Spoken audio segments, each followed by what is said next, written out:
In this video, we're going to be talking about the zero power property. So let's say we had 2 to the 4th power. Well, we have a very good understanding of what these symbols mean. The 4 is the exponent, and exponentiation just means repeated multiplication. So this is 2 multiplied by itself 4 times, or 2 times 2 times 2 times 2. And we know that that equals 16.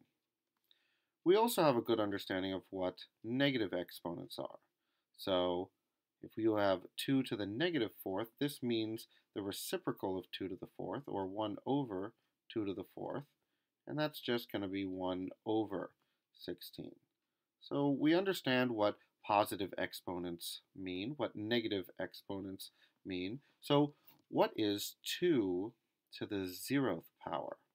You might be tempted to say, well, that's 2 multiplied by itself 0 times. So, well, what would that be? If you're not multiplying it by itself any times, wouldn't that just be 0?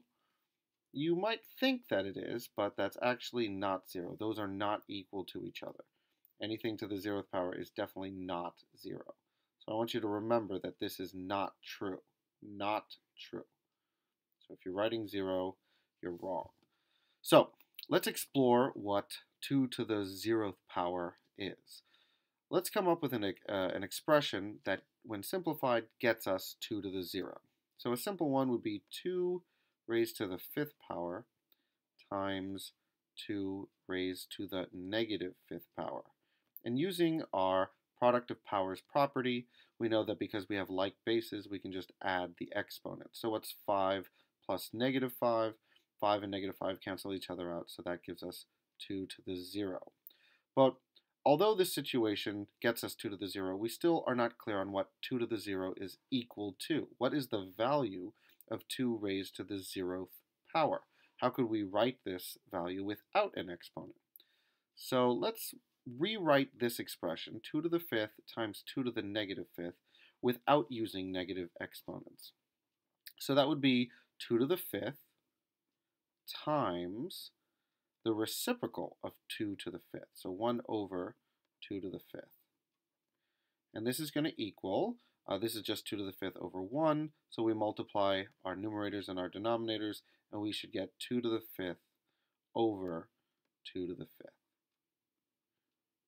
And you might see where we're going here. 2 to the 5th is just 32. 2 to the 5th is just 32, and 32 over 32, or anything over itself, is just 1. So we can see that 2 raised to the 0th power represents a situation where we have the same value in the numerator as we do in the denominator, and therefore 2 to the 0th power equals 1. Now this would work for any exponents. Let's say we change this to 2 to the 6th times 2 to the negative 6th. Well, we'd still end up with 2 to the 0, and we could change all these values.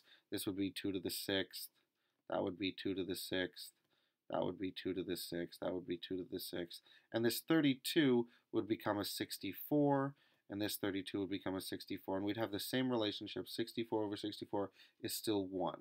So anything raised to the 0th power represents an infinite number of situations where you have a fraction with the same value in the numerator and in the denominator. So we can extrapolate a general rule. If you have a value a and you raise it to the 0th power, that just equals 1.